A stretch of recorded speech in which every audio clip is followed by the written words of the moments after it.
Hi everyone, welcome to my channel. If you came here today, I know you are going to attempt this, and before you attempt it, I need to tell you, please back up your file because I'm not responsible for whatever happened to your hard disk or anything. Also, Dell did not sponsor this video, Samsung did not sponsor this video also. It's just a pure hobby. So first, you need to decide which type of operating system you need to install. For me, I'm using Windows 10, and also you need to decide you need to use a 32-bit or 64-bit. For me, I'm using 64-bit. You can check it by go to Control Panel, and then you go to System and Security. You go to System to check it. After you've done this right, then you can check your operating system 64-bit, and then you can proceed. This is important because you need to decide whether you want to choose a MBR partition or a GPT partition. So if you ask me what's the difference between MBR and GPT, the difference is one is newer than another format.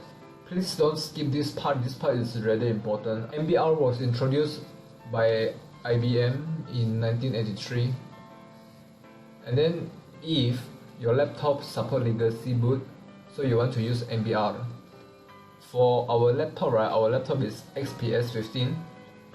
It supports both legacy boot and also UEFI boot, so we can use MBR or GPT to boot your operating system. So I'm going to explain the difference between MBR and GPT first. MBR partition can only hold 4 primary one. So after exceed 4 primary, right, it will then enter the extended partition. Extended partition is this one. So if you want extra partition, then it will enter here. After that, let's look at this. GPT is a newer format, GPT. This is what we are targeting, our target. It was developed in 1990, and as it is used for UEFI boot mode, and GPT is better if you are planning to create more than 4 partitions. Like example, you want to have more partition, right? So it's better to use a GPT. And also, if your hard disk is larger than 2 TB, it is recommended you use GPT. And the other benefit of GPT is it's more secure, and it's faster and more stable, and it is designed for UEFI. And also, only 64-bit of Windows can boot using GPT. So that is why I say you need to determine you need to install 64-bit of Windows or you need to install 32-bit of Windows. With all these factors determined, we can start installing. So I assume you have your blank S60 AWO SSD with you, right? So what you are going to do is you right click on the start button, you go to disk management, and then in your external hard disk, you right click, right, and you click properties. After you click properties, you click on volume. When you click on volume, right, you can see the type of partition, whether it's a GPT or MBR. After you check this, right, because we are installing Windows 10, we want to boot using UEFI, right, so we are using GPT. If your current Samsung SSD AWO is under MBR, you need to convert it. You need to right click and then convert it. I will not discuss how to convert it because it's rather lengthy, and also it might get this video too long. So if you plan to convert MBR to GPT, right, pause this video and come back at a later time. After you have done this checking, only you can proceed, okay? So now, number 1, I repeat again. Number 1, we are installing using GPT. We are installing using GPT. This table is comparing the difference between GPT and MBR. As you can see, it's slightly different format. After you determine what is GPT, then only you can proceed to install.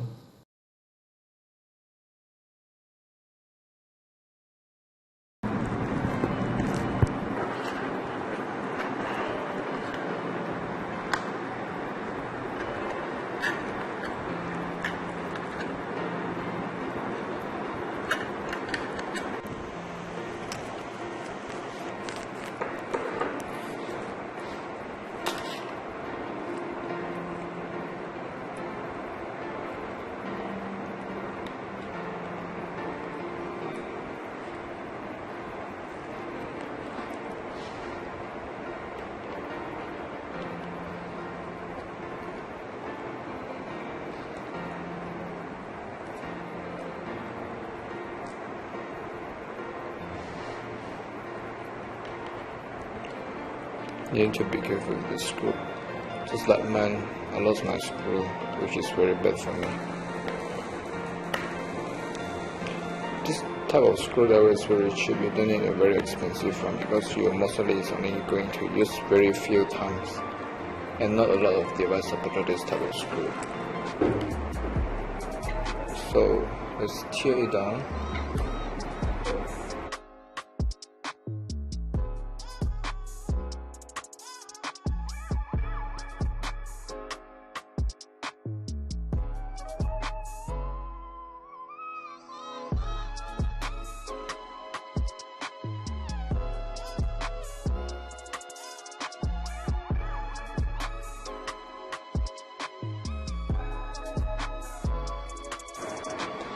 And also what you need to know is there's one more screw in here. I'll show you two more. Oops, sorry. This is a Phillips screw. For a Phillips screw you need to use extra screwdriver, which I use this one. AP. I have a pen. I have an apple. Apple pen. I have a pen. I have a pineapple. Pineapple pen. Apple pen. Pineapple pen. Pineapple apple pen. This is a very long screw. And pineapple apple pen. This is a very long screw. And after that, you can open the lid gently. A professional will have something to open, but for me I don't have anything to open. So I just have to do it by, because last time I actually broke it, so I could open it fairly easy. So this is what the inside look like of an XPS. This is the fan. The fan is quite dirty. And I already removed my battery because it expanded, and this is the hard disk we target.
do a comparison between an SSD size and also a regular hard disk. Okay, form factor is very similar, I would say. Very similar. Exactly, very similar. So another thing what we need to do is we need to remove this. We don't need this anymore because we would not doing any RAIDing or interrupted storage. So we can remove this thing.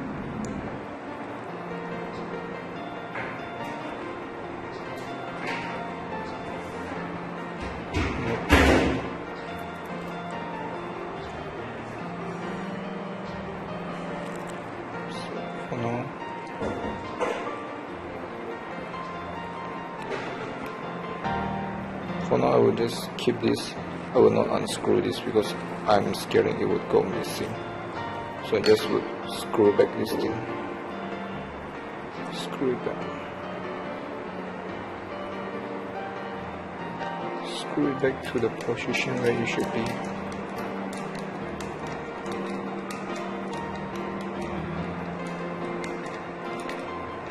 Okay. And we are done. We have removed this one. And now we need to detach this thing. This hard disk bracket. Actually this form factor is very similar. I don't think if it need extra bracket or not. But let's just remove it. It's quite tight. I'm not sure if this is removable at all or not. Okay, it's coming off.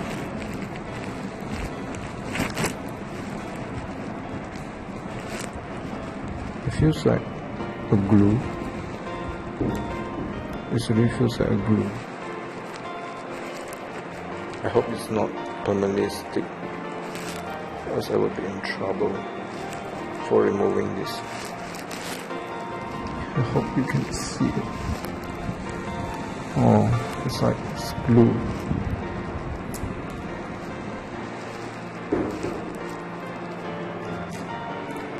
Okay, now it's removed. Let's fit it. Let me show you the comparison of the side. This is the left side. This is the right side.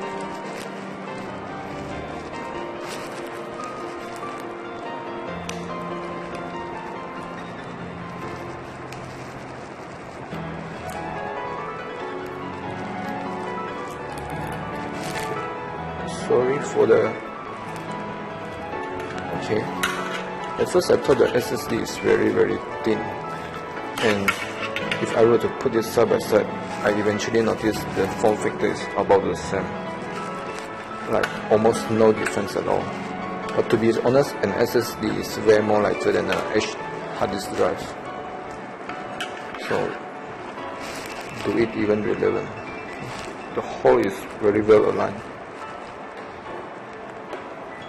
We need to put this back in, so it should look like this, and also look like this.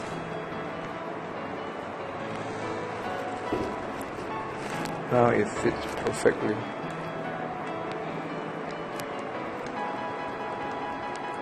Okay, after that we need to attach it back to the hard disk drive or this bracket.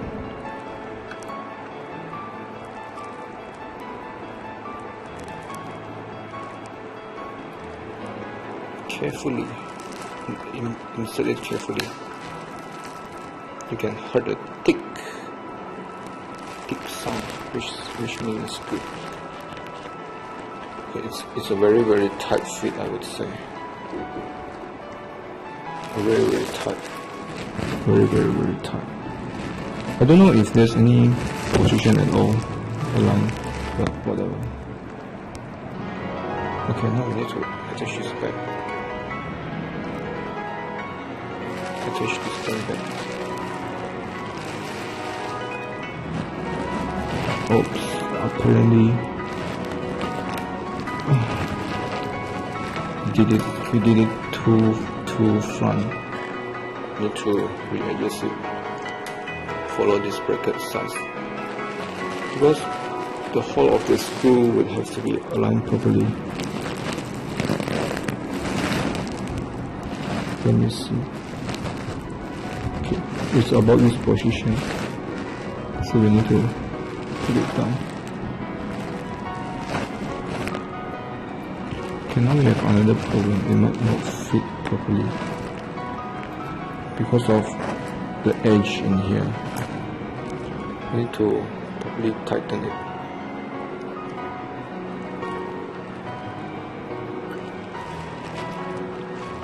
Let's screw the first part. The first part, we need to properly tighten this one. If not, it won't fit. It won't fit. Right. Okay, now we need to screw it back. Screw it.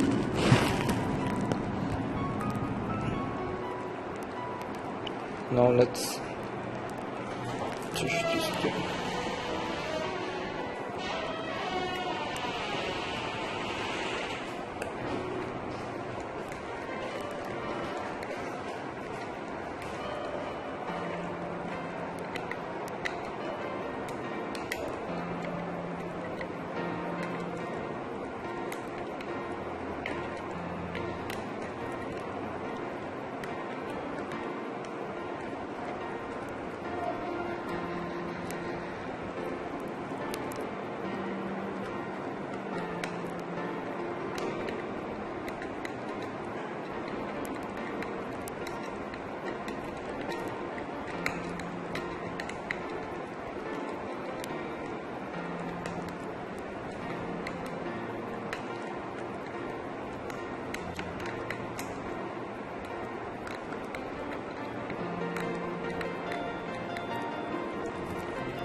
Not too tight and not too loose. Okay, now after cleaning the fan, you can see how dirty it is. The fan will look better now. Although it's still dirty, but just better. And let's appreciate how beautiful is the internal component of an Dell Xps. We are preparing for installation. This is actually a battery slot.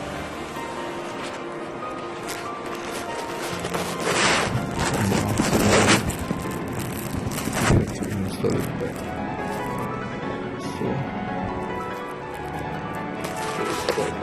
the back side of the case, or the slot of the back side.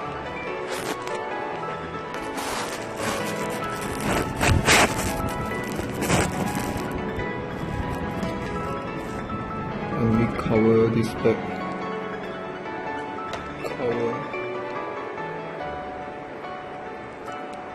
Make sure it fits perfectly. And after that,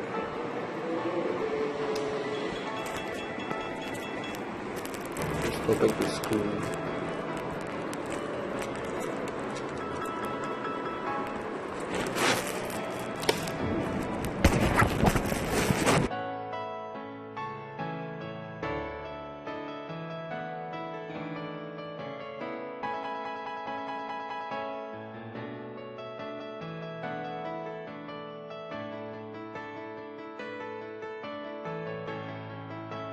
And here is the fully assembled.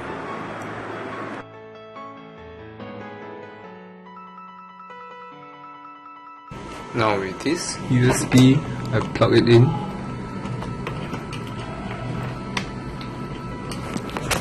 Open up this baby.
So here's my final thought.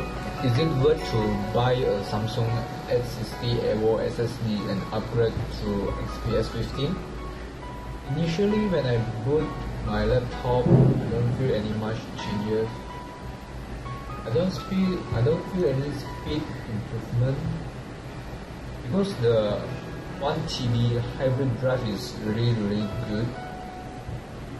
And when I open like a big application such as Photo Editor, a very big application, it feels more or less the same, but after I use it for a period of time like 1 week or 2 weeks like that, I can definitely feel SSD is definitely faster. In terms of copying file, it's so much faster, and sometimes like editing video, it helps me to produce a faster output, and I appreciate it. And even when this is about to full, right, now booting Windows 10 is relatively very fast, so I can say it's a worth upgrade if you can get a if you can get second hand of Samsung SSD S60 Evo of 1 TB at $100. In second hand, I would say it's quite worth to upgrade. Also, one thing I need to mention is the downside of SSD is you don't have any recovery option if you accidentally delete your file. Unlike a traditional hard disk drive, your file will lost, so it's just the downside. I would say you keep the important data in a hard disk drive and you use your frequently used application, put it in the SSD. So far I'm happy with using my SSD. I feel very happy.